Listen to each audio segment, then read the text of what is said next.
Issue 19. Interpreter's behavior in the process of work.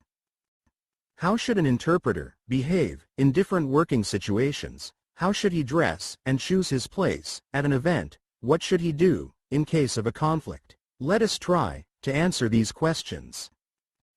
Hi guys. My name is Vlad, and for over 30 years, I have worked as a translator and interpreter in the oil and gas industry.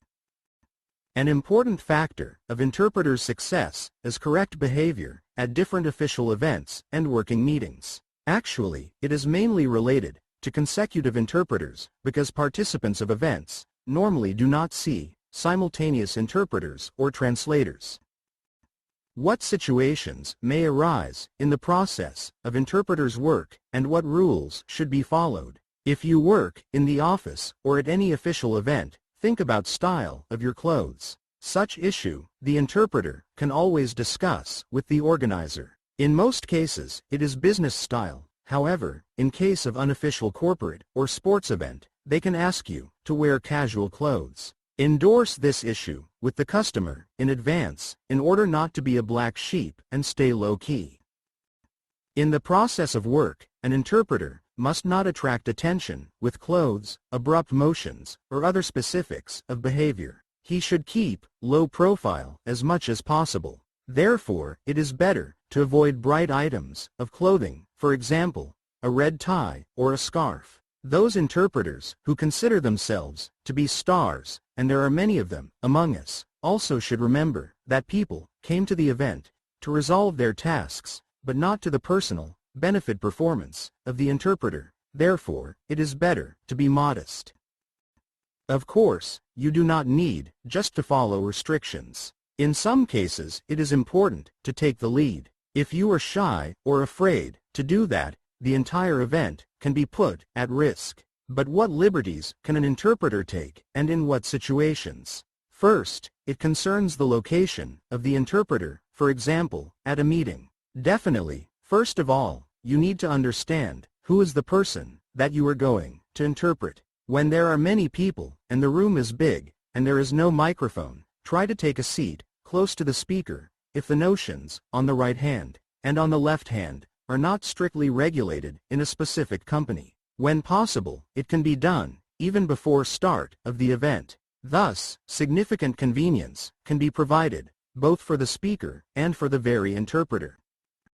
I remember one meeting at very high level. Though I already described this case in a different article, I will tell it again as the most suitable for this topic. Then I worked as an interpreter of HSE vice president in one oil and gas company in Moscow.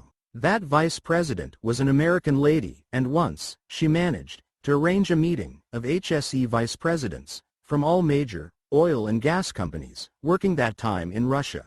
I did not know about that, and she was sure that an interpreter will be definitely provided for a meeting of such level. However, just before the departure, she suddenly decided also to take me, just in case.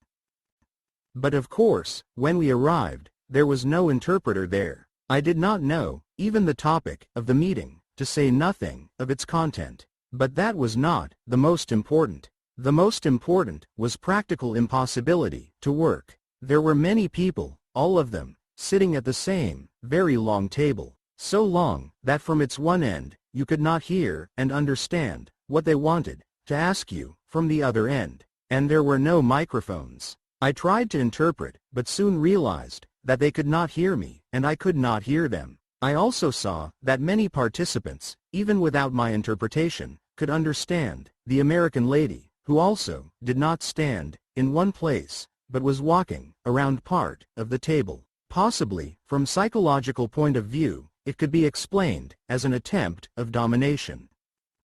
Then, I had to stop her and loudly asked people in the room, "Who of you here doesn't understand English?" And only 2 persons, sitting together, raised their hands. After that, I just took a place near them and began whisper interpreting. The meeting passed smoothly. This is just an example, showing that sometimes you may and need to go beyond bounds in order to improve the situation in general. Consecutive interpretation in operations is significantly different from interpretation in the office. There is no need to think about style of clothes because everybody wears working clothes. And relationship is much simpler, but definitely it has its specifics. Because of operational noise, sometimes you have to nearly shout in the process of interpretation. Arguments and even conflicts also can be frequent in operations. What to do in such case? First, the counterparts talk calmly. Then they start to argue, and one of them may switch over to shouting. The other joins him. Now both are shouting, but not at each other, but at the source of unpleasant words, the interpreter, particularly if he also starts to demonstrate emotions. When it happened to me, for the first time, I analyzed the situation in detail, decided that I did something incorrectly, and probably found the solution. I can suggest several recommendations. Definitely, an interpreter may have personal opinion about the situation. However, from professional point of view, he should keep distance, not demonstrating emotions. He should just interpret. At that instant and in such situation, the interpreter is just a machine. It is absolutely unprofessional for an interpreter to take somebody's side in a conflict in the process of interpretation. It is quite different if you do it before or after. Well, and the last point. When I hear that a consecutive interpreter starts interpretation of each statement of a person with the words, "he says that," or "he said that," I personally think that I see an amateur but not a professional. I would recommend to always interpret from the first person. First, it saves time for interpretation. And second, no matter how strange it sounds, but that takes the interpreter out of the conflict, turning him into just a language processor, providing the pronounced sentence in a foreign language.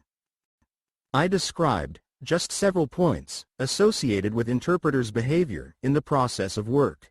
Definitely, it is a wide area containing multiple aspects that should be studied as a separate discipline. That is all for now. Please write and call. For feedback, use our website, portal Petrotran, or Telegram channel, Petrotran Plus.